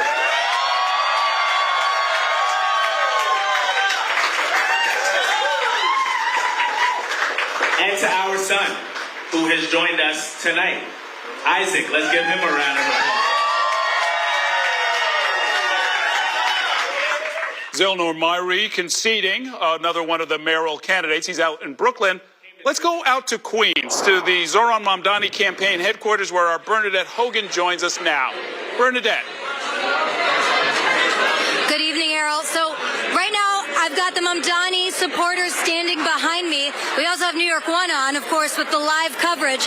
And with me is the co-director of the Working Families Party, who argued to rank Zohran Mamdani #1 on their slate of preferred candidates. Ana Maria Archila joins me now. Ana Maria, let's start out with what you thought about Mamdani a year ago when he was, again, a two-term assemblyman. Nobody really knew who he was. He talks about this time when he was at 1%, right, name recognition. Why did you think that he should top the Working Family Party's slate? Well, we studied the results of the 2021 election, and we understood that in order to win against the candidate of the billionaires, we needed to construct a coalition that could engage young people, that could engage Muslim voters, that could engage working class voters from across the city. And we knew that Zohran was uniquely equipped to engage a generation of voters that feel really disillusioned with the Democratic Party, but who really very much need New York to be a place where they can stay, afford, and to stay here and thrive. And we also thought other candidates would play a role in that effort. And so we set out to build a coalition that was ideologically diverse, racially diverse, that could really represent the majority of New York City. And that's what we did. And then Zohran, as part of our slate, really played as an amazing team member, but also built the campaign that had the best capacity to reach voters all across the city. And that's why we're seeing tonight's results. Now, when we look at past campaigns run by progressives like Mamdani, now he's a DSA member, Democratic Socialist. You also ran a statewide race for lieutenant governor. Talk to me about your race, but then also Cynthia Nixon, Zephyr Teachout, those that were able to crack. I mean, Zephyr Teachout was probably the most successful running for governor against Andrew Cuomo. She hit about 40% statewide. But why has it been, I guess, a stumbling block for citywide candidates to move past a certain percentage point? And why are we seeing Zohran Mamdani with over 90% of election results in now, within striking distance of changing those past data points? Yeah. Well, first of all, these two, both the Cynthia Nixon campaign and Zephyr Teachout were statewide campaigns. My campaign was statewide. They shared some elements. We spoke about people's economic realities, as did Zohran. Zohran took from everything and got the best. He said we have to invite people into the democracy by talking to them at the doors. He said we have to have a clear message that addresses their concerns around the cost of housing, the cost of childcare, the cost of groceries. He did that. And then I think he also understood that in a moment when the electorate was so depressed and demoralized after November, it was really important to not give up on people, to go everywhere, to talk to everyone, and to make sure that people who are always pushed to to the margins felt invited to the center of our democracy and the vision for the city. So now going forward, depending on the election results tonight, which we might not know at the end of the night, we might have a couple more days until all the ballots are counted.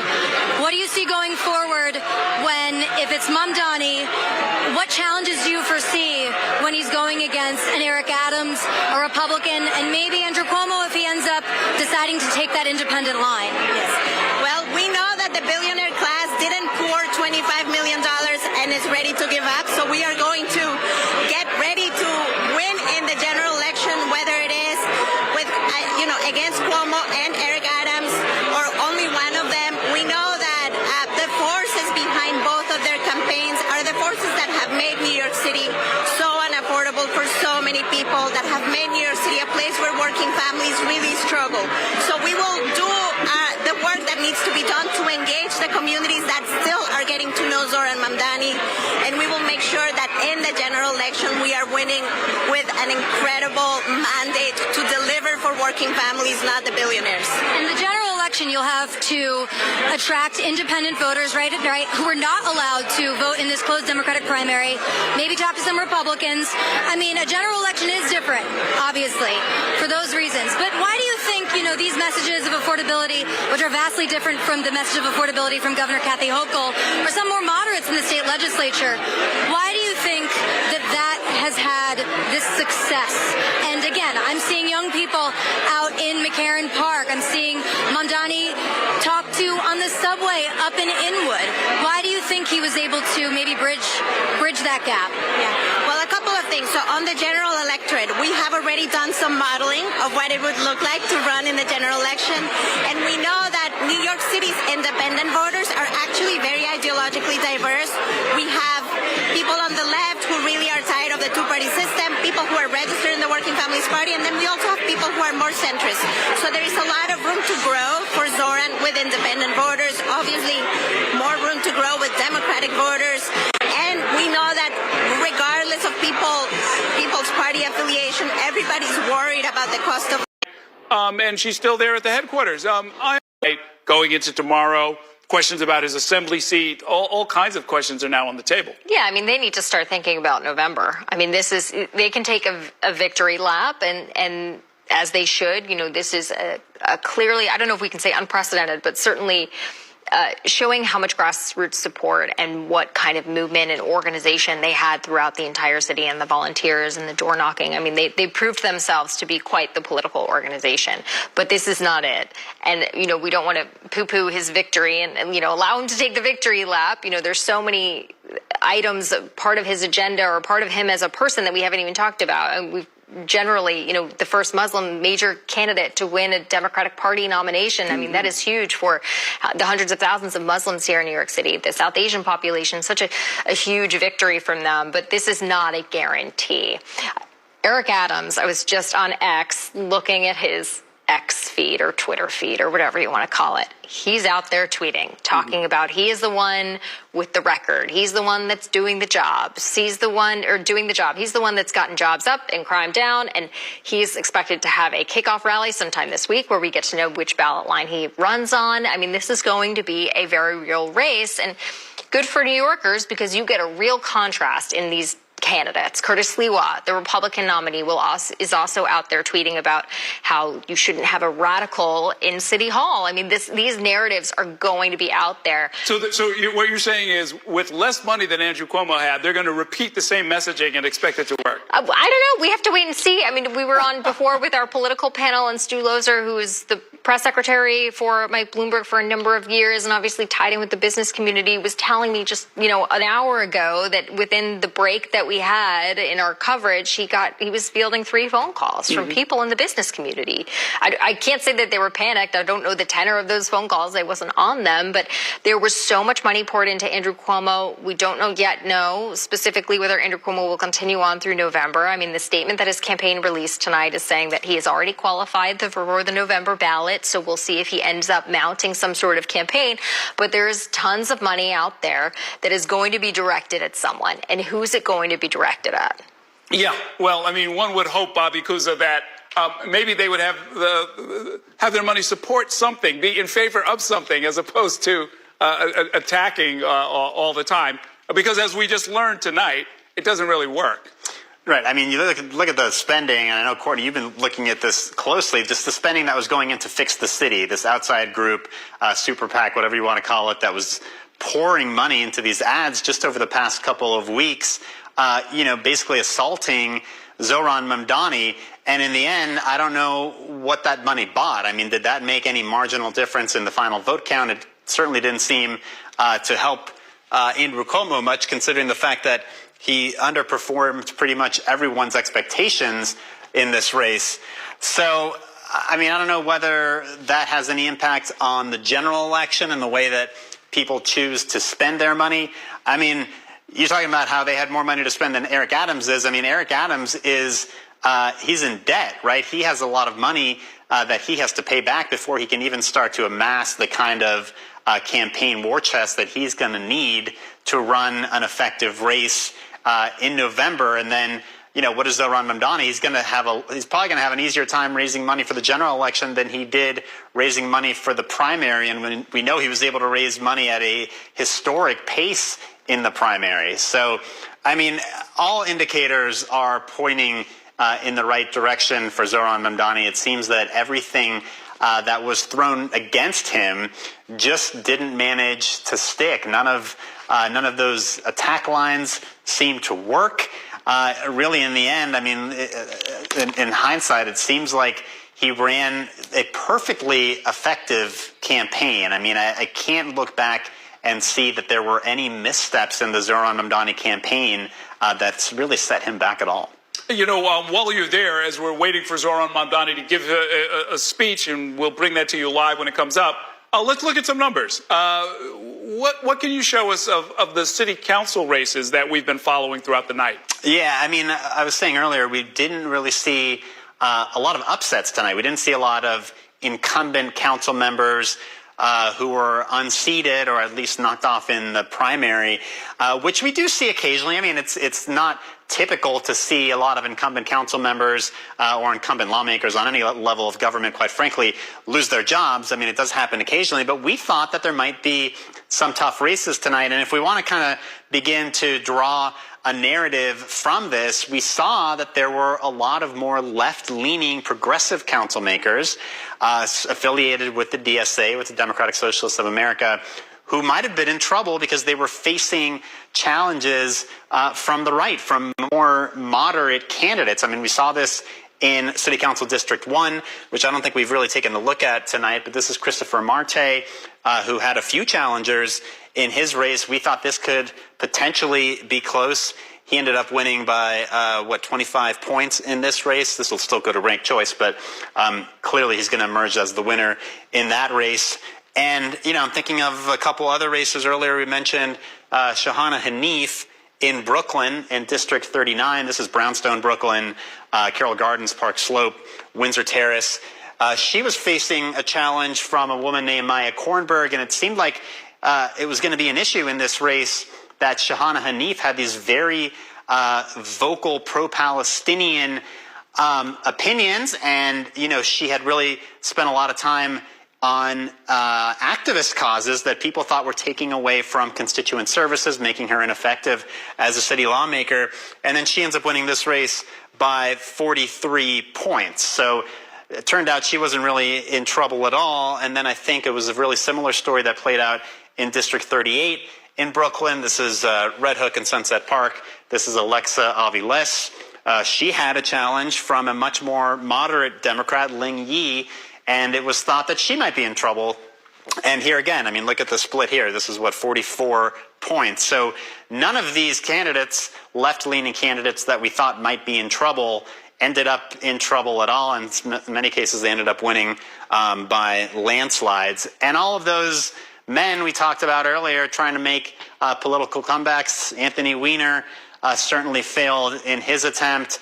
We didn't talk about Reuben Wills, former city council member who was actually running for his old seat in Adrian Adams' district, Council Speaker Adrian Adams' district.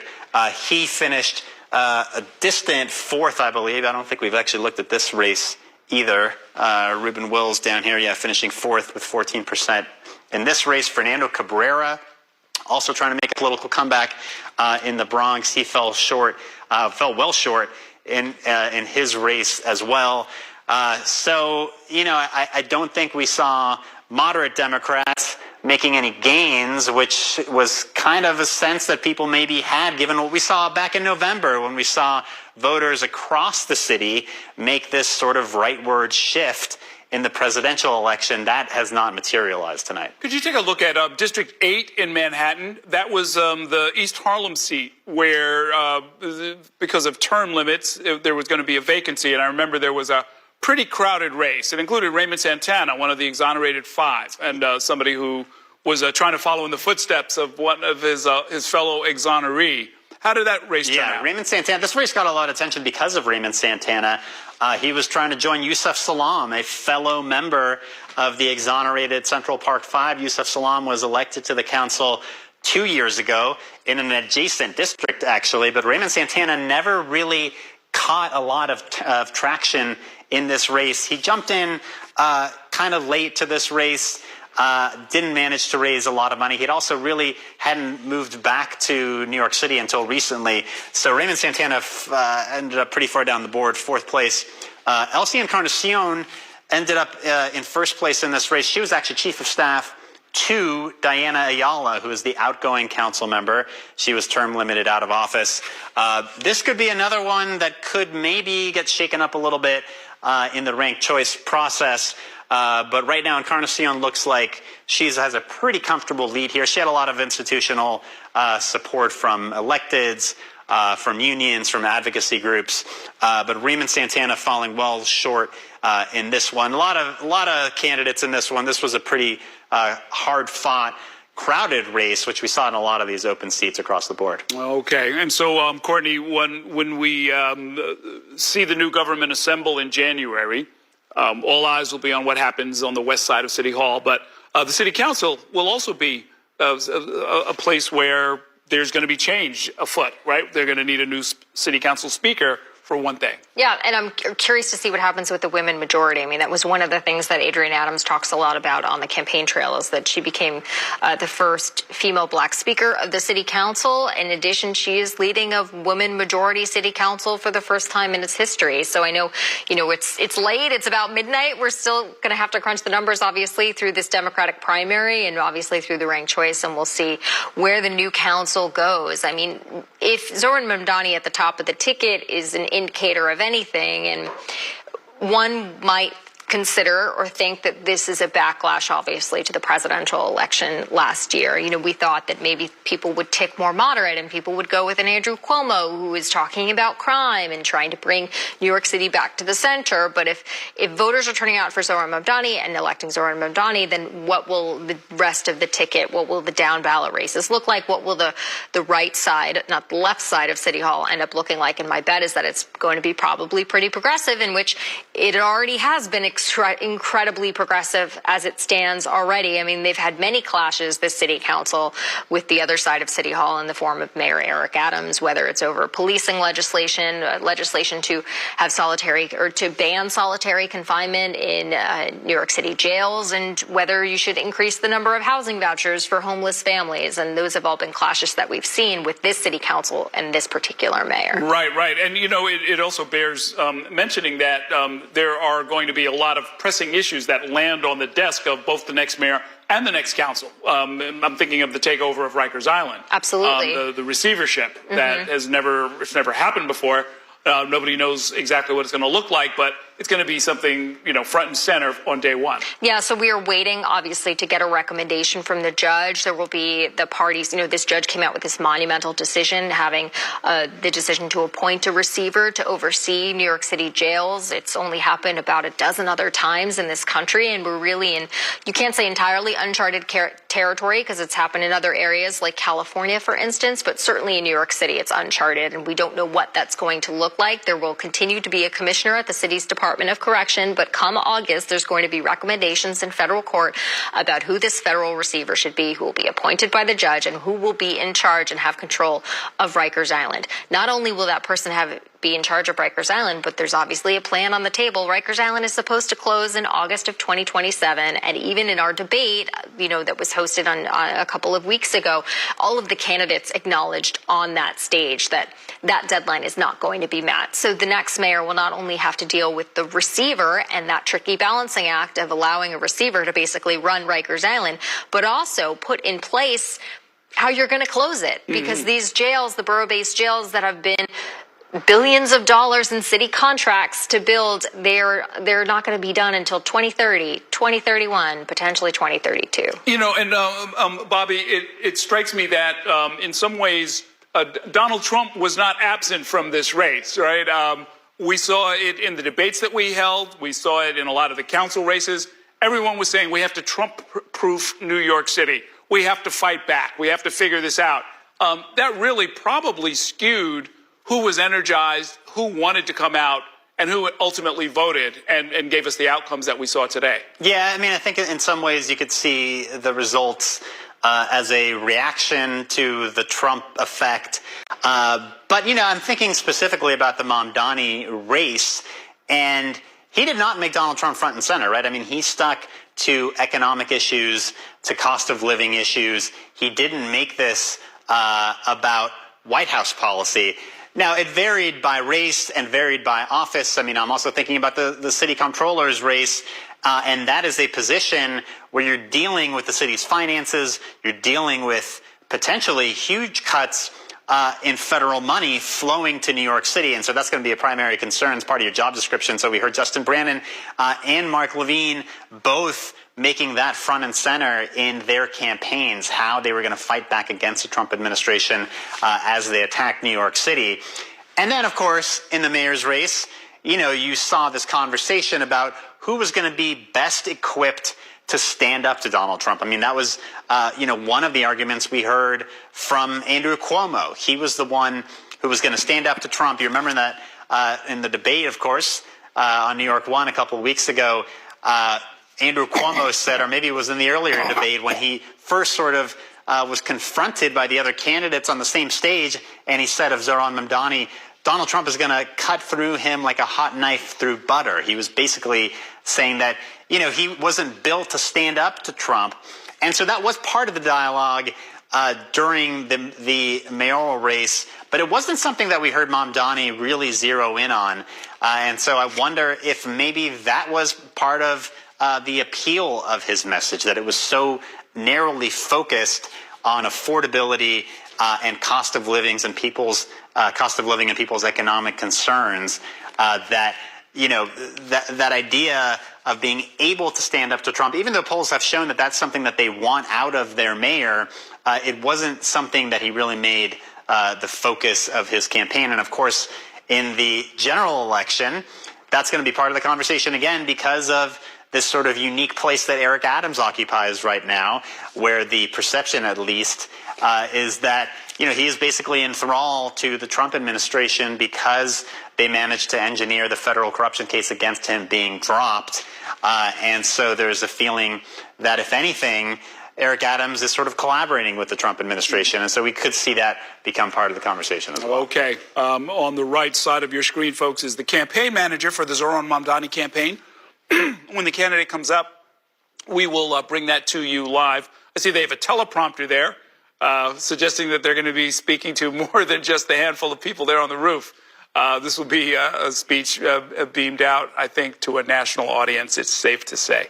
We're hearing from reaction from a lot of different sources, Courtney. Yep. So we're just getting a tweet in or an X in, whatever we call it nowadays, from Governor Kathy Hochul, who we should note did not weigh in on the race. There was some speculation behind the scenes that she had encouraged Adrienne Adams to run, but there was never any clear confirmation. She never went out and backed Adrienne Adams for this race, but she's tweeting tonight, quote, "Today, voters made their voices heard, demanding a more affordable, more livable New York City. I hear them loud and clear." Zohran Mamdani built a formidable grassroots coalition, and I look forward to speaking with him in the days ahead about his ideas on how to ensure a safe, affordable, and livable New York City. And that just makes me think, there were so many elected officials who endorsed Andrew Cuomo. And, in the beginning of the night, sure, State Senator John Liu was at the Mamdani party and Brad Lander is at the Mamdani party and Jumaane Williams at the Mamdani party. But there is a whole lot of elected officials who lined up, even though they called for Andrew Cuomo to resign several years ago. There were many, many, many of them who lined up behind him. Do they automatically endorse the Democratic nominee? We don't know as of this point. If you were the county chair of Brooklyn, which Mamdani won, or Queens, which Mamdani won, or Manhattan, which Mamdani won, I'm trying to imagine the process by which those people would now turn around and say, sorry, we're not with you. There's hundreds of thousands of people who clearly said Mamdani is our candidate. We want him to be the Democratic nominee. Do you go with him? In addition to all the elected officials who you can say maybe wouldn't make that much of a difference considering they clearly didn't do anything for Andrew Cuomo. But 32BJ, massive union, 1199. Very big union. Teamsters, 237. Andrew Cuomo locked up so much of the union support here in New York City. What does this say about their ability to organize nowadays, their ability to knock on doors, get people out? HTC, these are unions in addition that also backed, 32BJ, DC 37, HTC, the Hotel and Casino Workers Union. These are unions that backed Eric Adams in 2021. I'm not going to say that they're going to turn around and start backing Eric Adams now, but perhaps they are free and clear to do so. We'll see if they end up backing the Democratic nominee. Yeah, they're going to have to make a choice, right? What will often happen in this case, because look, let's make no bones about it.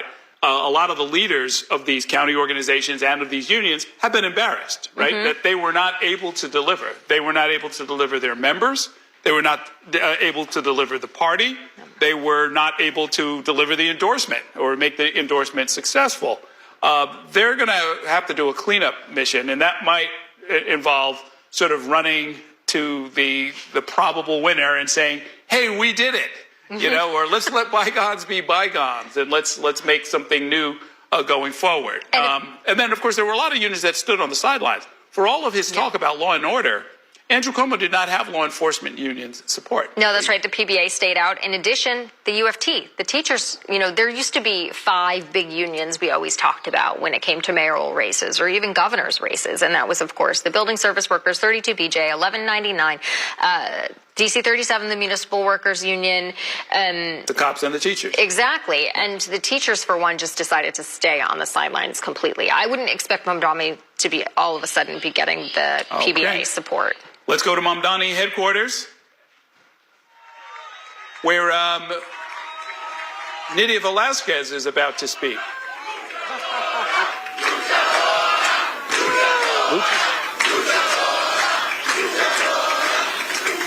We want to hear from Soren, so thank you so much. I am just so proud of all of you for the work that you put together to get to this moment and to work so hard for the city that we all love.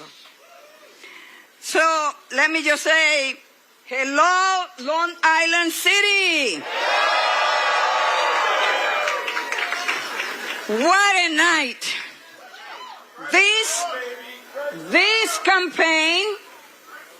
This campaign has shocked the world. But everyone in this room knew we were going to do it. You believed in this movement when the pundits said it couldn't be done. You knocked on doors, made calls, talked to neighbors, and tonight, we made history.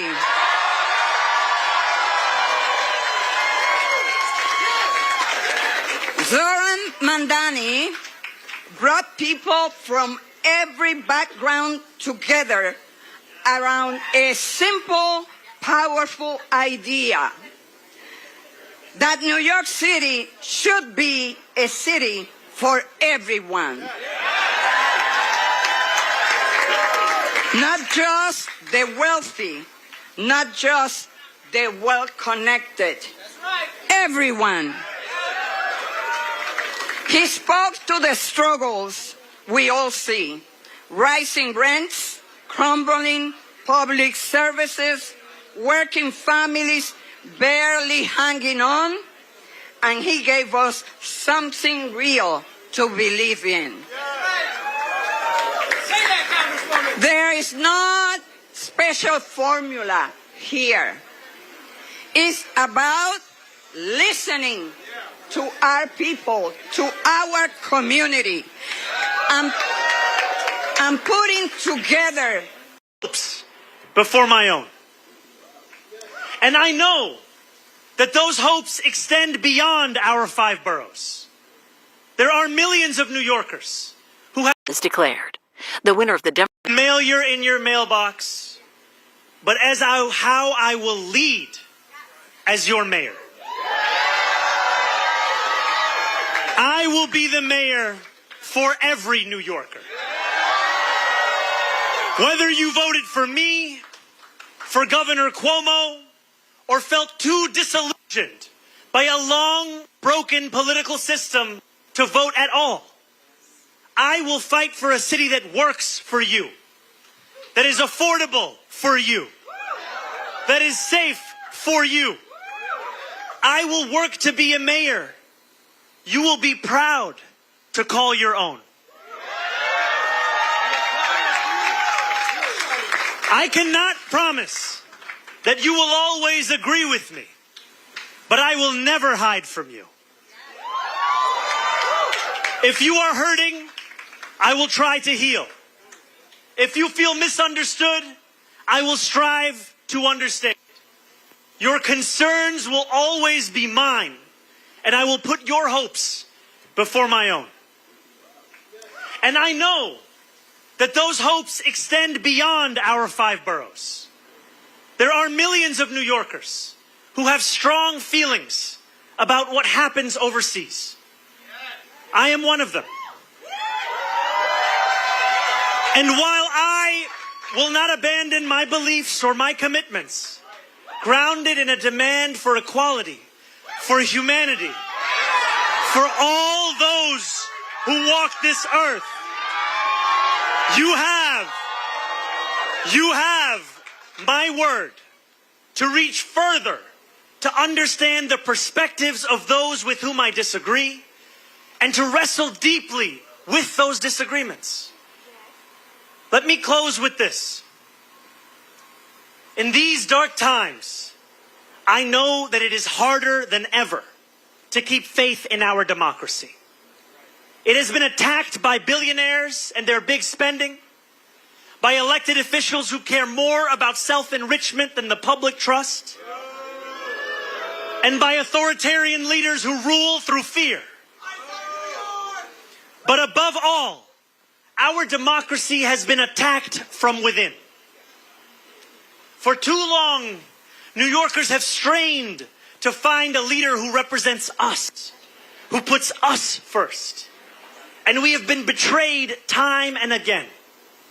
After so many disappointments, the heart hardens. Belief becomes elusive. And when we no longer believe in our democracy, it only becomes easier for people like Donald Trump to convince us of his worth. For billionaires to convince us that they must always lead. As FDR said, democracy has disappeared in several other great nations. Not because the people disliked democracy, but because they had grown tired of unemployment and insecurity, of seeing their children hungry while they sat helpless in the face of government confusion and weakness. In desperation, they chose to sacrifice liberty in the hope of getting something to eat. New York, if we have made one thing clear over these past months, it is that we need not choose between the two. We can be free and we can be fed. We can demand what we deserve. And together we have built a movement where everyday New Yorkers recognize themselves in our vision of democracy. Every new voter registered, that is faith renewed. Every voter who traveled through withering heat to the polls, that is faith renewed. And every New Yorker who sees solutions to the daily challenges they face in this campaign, that is faith renewed. Together, New York, we have renewed our democracy.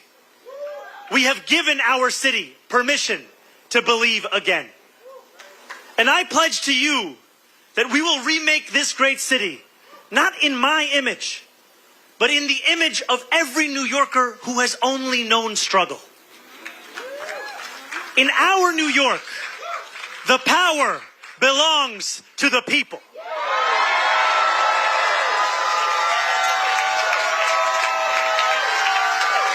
And as I thank the people that are here with me today, and as I thank the incredible leaders who have long fought for those people, who are here across this crowd and across these 5 boroughs and standing next to me in the Attorney General of this state, in the public advocate of this city, in our Congresswoman, Nydia Velasquez, in our Controller, Brad Lander, and in every single person who believed in this campaign long before it was easy to do so. And you believed when it was difficult. We dreamt in the night, and we are now building in the dawn. That new day, the one that we have yearned for, the one that we have struggled for, the one that we have knocked for, have texted for, have called for, the one that we have obsessed over. That new day is finally here, my friends. And it is here because you have delivered it.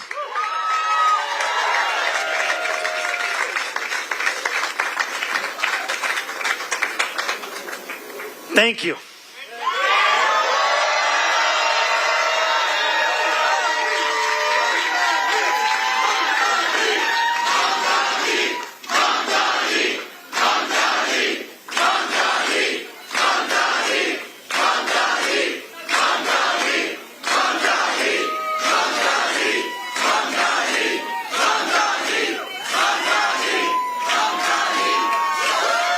Thank you.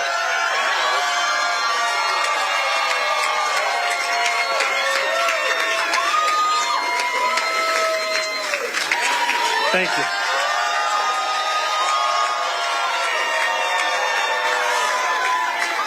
And as I thank you, I must thank those who brought me into this world.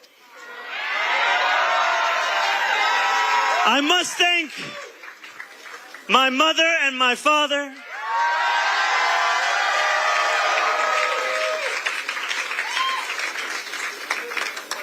Mira and Mahmoud.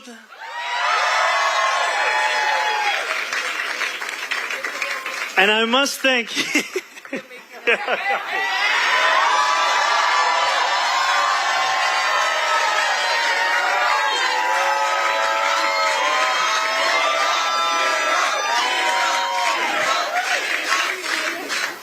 And I must thank my incredible wife, Rama Duaji.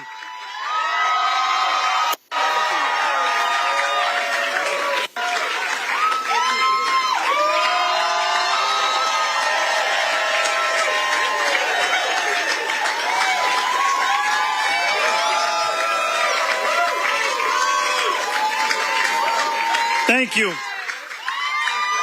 Thank you so much.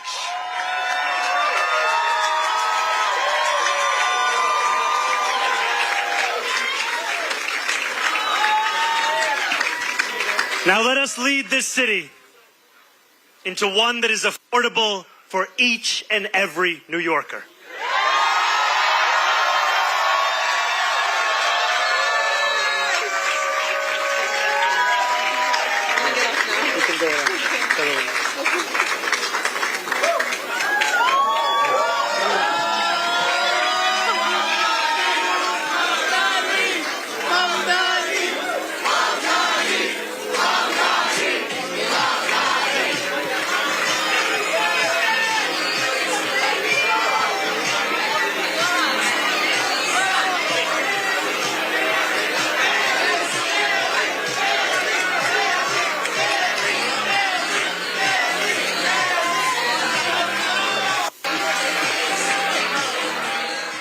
Zohran Mamdani delivering a speech to the assembled. That wraps up C-SPAN.